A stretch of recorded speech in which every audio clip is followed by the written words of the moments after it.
So much, guys. Yeah, H2K's 5th straight win and another loss on the board for ROCCAT coming in this one. How much of that was due to their pick and ban fades, Deficio? What did you identify as good and bad from both teams?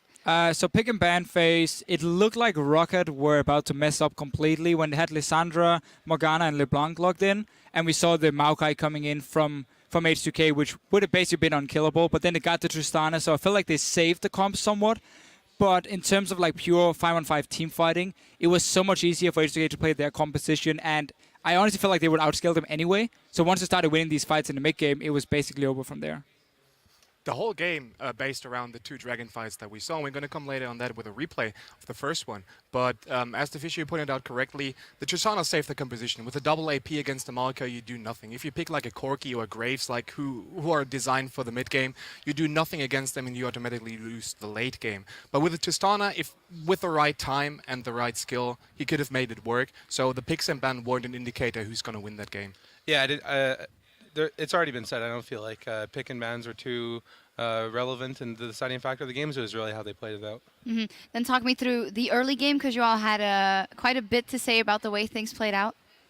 Well, so we had the lane swap obviously coming in, and I have to talk about Vander in this one. I know you want to talk about it as well, but his roaming is not very good. He doesn't really know when to recall. He misses some timings. The first dragon went over to H2K because he recalled too late. Once you hit level 2, just recall. Like, you don't have to steal XP for your AD carry. He was almost level 3 by the time he recalled and roamed, and the dragon was already gone. That should not have happened, in my opinion at least. And I feel like it was a problem we saw a few times from him. Yeah, the early game in lane swaps is generally scripted. There's the correct thing, and then there's a bunch of other things you can do that are incorrect. You're supposed to base on level 2, on support, go buy some wards, drop some down, and then apply some map pressure.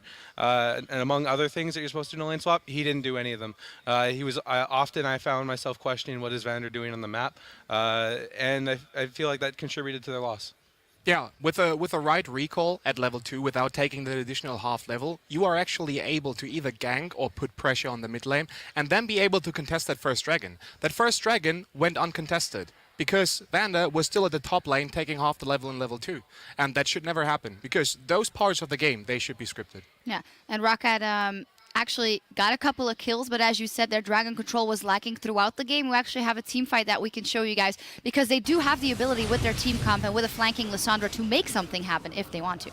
Yeah, so just the fight itself here, it's a bit hard for ROCCAT to set up because they have to walk in through like a choke point, but we can actually just pause it right here in this case, because if you look at Vander and Woolite, they're standing now and only being able to hit Odu Omnis, so we're not going to get any Morgana ultis coming in here.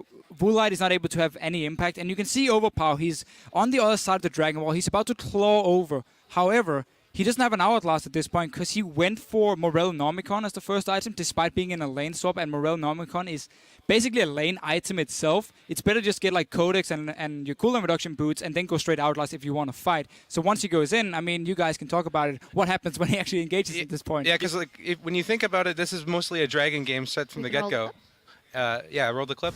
This is a dragon game from the get-go, and if you don't have Hourglass in the spot, you're not going to be very successful on Lissandra. So the ult comes in, ult onto Lulex. The ult should be on himself, and then you can see Ryu, Zoe, and Tristana out of the fight. Tristana has to jump out, and if Tristana's not auto-attacking, she's not being useful. And yeah, there's absolutely nothing there for Woolite to do, and the team was just split up. Like, that's not how you team fight with ROCCAT's team fight comp. The focus should be on Rio, if you ask me, because in both dragon fights in the deciding moments of the game, we had Rio zoning out the most important parts of their team. The first one, he was completely zoning out the Tristana. Tristana was like able to hit like 5 or 6 auto attack that whole fight while Kalista was doing work in the pit. Kalista totally destroyed the team while the Tristana was zoned away from the Ahri. And in the second dragon fight, where we now don't have a replay of, the Ahri denied the flank of the Lissandra, and with that flag, if that would have happened, the game would have been over, or that fight could have been won. Yeah, it actually forced Overpow to use his only form of engage, his E. I don't know what the... Yeah, the Claw of Doom or whatever. The Claw, yeah.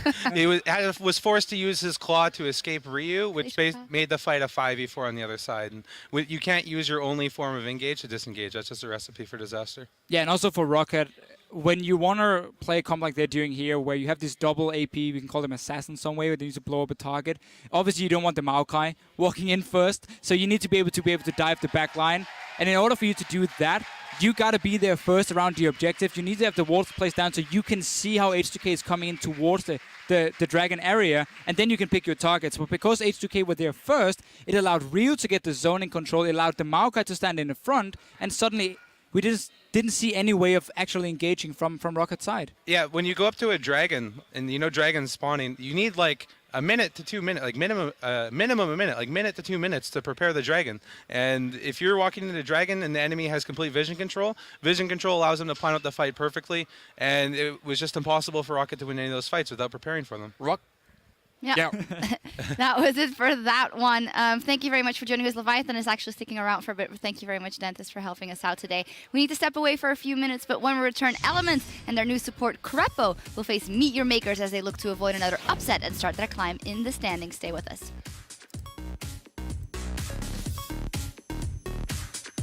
The other punish Look guys, let's do it.